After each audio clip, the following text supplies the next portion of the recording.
I never expected my boss to show up at my doorstep at midnight, mascara streaking down her face, rain soaking through her blouse. But there she stood, Catherine Pierce, the untouchable CEO who made grown men tremble in boardrooms, looking completely broken. What she asked me to do next would change everything between us forever. "Daddy, who's at the door?" My 6-year-old daughter, Lily's sleepy voice called from behind me, and I watched Catherine's eyes widen as she realized she wasn't just crossing a professional boundary. She was stepping into my carefully guarded family life. The storm outside was nothing compared to the one brewing inside me as I let her in. I had no idea that by morning I'd be forced to choose between the job that kept a roof over my daughter's head and the woman who was slowly claiming my heart. "I'm sorry to barge in like this, Jake," Catherine said, her voice barely audible over the rain pounding against the windows. She tucked a strand of wet hair behind her ear, looking nothing like the powerhouse who had chewed out our entire marketing department just yesterday. I didn't know where else to go. I nodded, grabbing a towel from the hallway closet and handing it to her. "Lily, honey, go back to bed. I'll be there in a minute to tuck you in again." My daughter, ever perceptive, studied Catherine with curious eyes before padding back to her bedroom, her favorite stuffed rabbit dragging behind her. "You have a beautiful daughter," Catherine said, dabbing at her eyes. "She's my whole world," I replied, leading Catherine to the living room. The place was modest, nothing like the penthouse I imagined she lived in, but it was home. Toys were scattered across the floor, and a half-finished puzzle dominated the coffee table. "Sorry about the mess. Single dad life isn't exactly picture-perfect." Catherine's laugh was hollow. "Trust me, my perfect-looking life isn't all it's cracked up to be either." She sank onto my worn couch, still clutching the towel. "My fiancé, ex-fiancé now. I caught him with my best friend tonight, at our engagement party." "Damn," I whispered, sitting beside her but keeping a careful distance. "That's cold. 7 years together," she continued, staring at her hands. "And apparently they'd been seeing each other for 2 of them. Everyone knew. Everyone except me." I'd worked under Catherine for 3 years, managing the company's finance department. She was brilliant, demanding, and completely closed off. The woman sitting beside me now, vulnerable and hurt, was someone I'd never met before. "I don't even know why I came here," she admitted. "I just got in my car and started driving, and somehow I ended up at your door." "It's okay," I said softly. "Sometimes we need someone who isn't tangled up in our mess." She looked up then, her eyes meeting mine. "At work today, you were the only one who stood up to me when I was being unreasonable about the quarterly numbers. You said I was letting my stress cloud my judgment." I winced. "Yeah, probably not my finest career move." "No," she shook her head.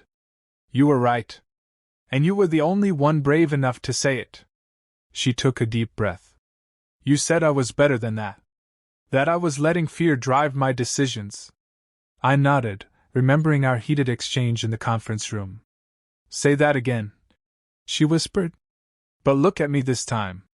My heart hammered against my ribs as I turned to face her fully. "You're better than this, Catherine. You're letting fear drive your decisions." The air between us crackled with something dangerous and electric. For a moment, I thought she might lean forward, close the distance between us. Instead, she closed her eyes. "I should go," she said suddenly, standing up. "This was inappropriate. I'm your boss, and I'm a mess, and you have a daughter to think about." "Catherine, thank you for the towel," she said, already moving toward the door. "I'll see you Monday. We can pretend this never happened." But as she reached for the doorknob, a small voice stopped her. "Are you my daddy's girlfriend?" Lily stood in the hallway, her rabbit clutched to her chest, eyes wide with curiosity. Catherine froze, and I rushed to my daughter's side. "No, sweetie. This is Miss Pierce. She works with Daddy." "You look sad," Lily observed, studying Catherine with that directness only kids have. "When I'm sad, Daddy makes me hot chocolate with tiny marshmallows. It helps a lot." The tension in Catherine's shoulders softened. She knelt down to Lily's level. That sounds like excellent medicine. I can show you how he makes it, Lily offered, extending her small hand. And just like that, at 12:30 in the morning on a stormy Friday night, my boss, my daughter, and I found ourselves in my tiny kitchen, making hot chocolate as if it were the most natural thing in the world. What I didn't realize then was that this midnight visit would set in motion events that would test everything I thought I knew about love, loyalty, and what truly matters in life. Monday morning arrived with a vengeance. I dropped Lily off at school, my mind replaying Friday night's surreal encounter. Catherine had stayed for nearly 2 hours, talking with Lily about everything from favorite colors to whether unicorns could swim. By the time she left, the rain had stopped, and something had shifted between us. Walking into the office, I braced myself for awkwardness. Instead, I found chaos. Jake! My assistant, Tara, practically tackled me at the elevator. Where have you been? Haven't you checked your email? The whole place is going crazy. What's happening? I asked, following her frantic pace toward our floor. Catherine's ex showed up this morning, made a huge scene in the lobby. Then the board called an emergency meeting. Rumor is they're using this as an excuse to force her out. They've been looking for a reason for months. My stomach dropped. Where is she now? Boardroom. They've been in there for an hour. Without thinking, I changed direction, heading straight for the executive floor. Tara called after me, but I was already gone, taking the stairs 2 at a time. The assistant outside the boardroom tried to stop me, but I pushed past her and burst through the doors. 12 heads turned toward me, including Catherine's. Her face was calm, professional, but I could see the strain around her eyes. Mr. Sullivan, the board chairman said coldly, this is a private meeting. I need to speak with Miss Pierce, I said, heart pounding. It's urgent. Catherine stood, smoothing her perfect suit. Excuse me, gentlemen. 5 minutes. She followed me into the hallway and closed the door. Jake, what are you doing? They're looking for any reason to question my judgment right now. Is it true they're trying to force you out? She sighed, rubbing her temples. My personal life has become a problem. Apparently Richard is threatening to sue the company, claiming I used company resources to spy on him. It's nonsense, but the board is scared. That's ridiculous, I said, anger rising. You built this company from nothing. Welcome to the real world, she said bitterly. A woman can be brilliant, but the moment her personal life gets messy, she's a risk. I lowered my voice. About Friday night. We can't talk about that here. She cut me off, glancing at the door. I shouldn't have come to your home. It was unprofessional and unfair to you. Catherine, I need to go back in there and save what's left of my career, she said, straightening her shoulders. Thank you for your concern, Mr. Sullivan, but I'll handle this. The formal use of my last name hurt more than it should have. I watched her walk back into the boardroom, head high, every inch the untouchable CEO again. By lunchtime, the news was everywhere. Catherine Pierce had been placed on leave pending investigation. Charles Westfield was acting CEO. And somehow, I had been promoted to interim CFO. The message was clear: they were buying my silence. They thought I knew something damaging about Catherine and were offering me a big reward to stay quiet. That night, as I tucked Lily into bed, my phone buzzed with a text from an unknown number. Congratulations on the promotion. You'll make an excellent CFO. K. The words felt like a slap. Did she think I planned this? That I used her moment of weakness against her? I typed and deleted a dozen replies before sending. This isn't what I wanted. 3 dots appeared, disappeared, then appeared again. Finally. We don't always get what we want. Take care of yourself and Lily. I stared at the screen, feeling something slipping away. Before I could reply, another text came. For what it's worth, Friday night was the first time I felt real in years. Thank you for that. 2 weeks passed. Catherine stayed on leave, and the company grew darker every day. Westfield undid everything she had built. Employee morale fell apart. As interim CFO, I sat in meetings watching him destroy her work. Every time I spoke up, I was reminded my job was temporary, unless I played along.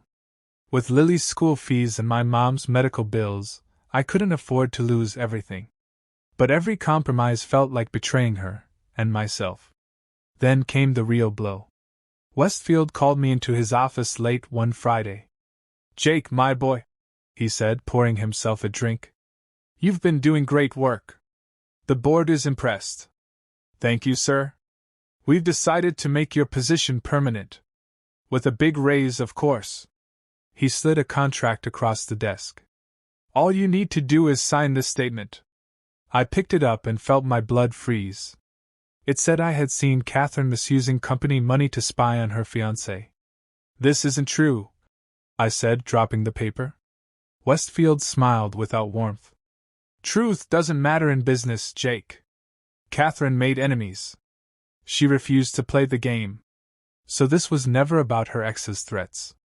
That was just perfect timing. The board had wanted her gone for months." I stood up. "I won't sign this." "Think about your daughter," Westfield said, voice hard. "Single dad. Sick mother. You need this job. I'll give you the weekend," he said. "Monday morning, I want your signature, or your resignation."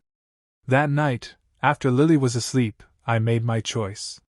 I drove to Catherine's penthouse, the address I'd found in the company files. The doorman looked at me like I didn't belong. "I'm here to see Catherine Pierce. Tell her Jake Sullivan is here. It's important." After a phone call, he let me up. The elevator opened straight into her home. Catherine stood by the huge windows, city lights glowing behind her. She wore jeans and a simple sweater, looking more beautiful than ever. "Jake," she said, turning. "This is unexpected." "They want me to lie about you," I said. "Westfield offered me the permanent job if I sign a false statement saying you misused company money." Her face stayed calm. "And you came here to tell me you're taking the deal?" "What?" "No." I stepped closer. "I came to warn you. They'd been planning this for months." She laughed softly, no joy in it. "I know. I've always known." "Then why didn't you fight dirty?" "Because fighting dirty means becoming them," she said simply. "I built that company on principles. The moment I break them, I've already lost." I ran a hand through my hair. "So you're just giving up?" "I'm choosing my battles," she said. "And right now, my battle is finding out who I am without that company." She looked at me. "Why are you really here, Jake?" I didn't know how to answer. To warn her? To ask for help? Or because I couldn't stay away? "I don't know," I admitted. "I just know what they're doing is wrong, and I can't be part of it. Even if it costs you everything? Some things are worth more than money," I said. "Like being able to look my daughter in the eye and say I did the right thing. Like looking at myself in the mirror." Catherine's eyes softened. "You're a good man, Jake Sullivan. Better than most." She stepped closer. Close enough that I could smell her perfume. "That night at your apartment, it meant something to me. More than I thought it would. It meant something to me, too." "Say that again," she whispered. "But look at me." I met her eyes. "It meant something to me, Catherine. You mean something to me." This time, she closed the distance. Her lips found mine, and it felt like falling and flying at the same time. When we pulled apart, she rested her forehead against mine.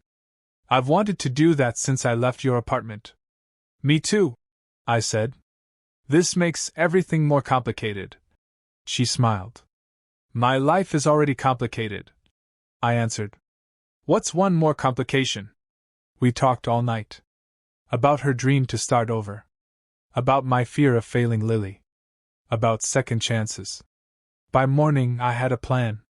Monday, I walked into Westfield's office with my head high. "Ah, Jake." He smiled like a shark. "I knew you'd make the smart choice." I placed a folder on his desk. "I have." He opened it and frowned. "What is this?" "My resignation," I said calmly. "I'm starting my own company. His face turned red. You'll never work in this city again. I slid another document across the desk. This is a recording of our conversation Friday, where you admitted the board plotted against Catherine for months. Funny thing, your office policy says all executive conversations can be recorded for security. His face went white. You're bluffing. Want to test that with the board? With the media? I stood up. I don't want a war. I just want to leave and build something I'm proud of.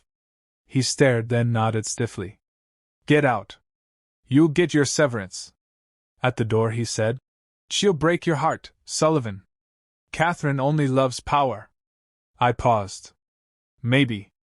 But I'd rather take that chance than work one more day for someone who can't tell the difference between power and strength. The next months were hard. Starting a business while raising Lily alone pushed me to my limit. There were nights I worked until dawn after she fell asleep. Catherine invested in my company. Not charity, Jake. An investment. I know talent when I see it. She started her own firm, helping women build businesses and break glass ceilings. Within 6 months, she was the name every female founder wanted. We kept our relationship quiet at first. But on weekends, she came over, built blanket forts with Lily, let popcorn get on her expensive clothes, and never complained. One year after that rainy midnight, I asked her to move in with us. Are you sure? She asked, eyes unsure. Your life is already full with Lily, your mom, the business. That's why I'm sure, I said, taking her hands. My life is full, but it's complete with you in it. She looked at me the way she did that first night. I love you, Jake Sullivan. You and Lily both. Say that again, I whispered. But look at me. She smiled, tears in her eyes. I love you. Both of you. More than I ever thought possible. 2 years later, our companies were growing strong. We bought a house with a big backyard for Lily, and room for the baby boy we were expecting. On our wedding day, Lily was the flower girl and boss of everything. As Catherine walked down the aisle, glowing in her white dress, I remembered that broken woman at my door. You saved me, she whispered during our first dance. No, I said. We saved each other. Sometimes the most beautiful journeys begin with a knock at midnight, and the courage to open the door. Sometimes love finds us when we're most broken, when all our walls have fallen. And sometimes the most powerful words in the world are simply, say that again, but look at me. If you loved this story, hit that like button, subscribe, and tell me in the comments what country you're watching from right now. Because you never know, your midnight knock might be closer than you think.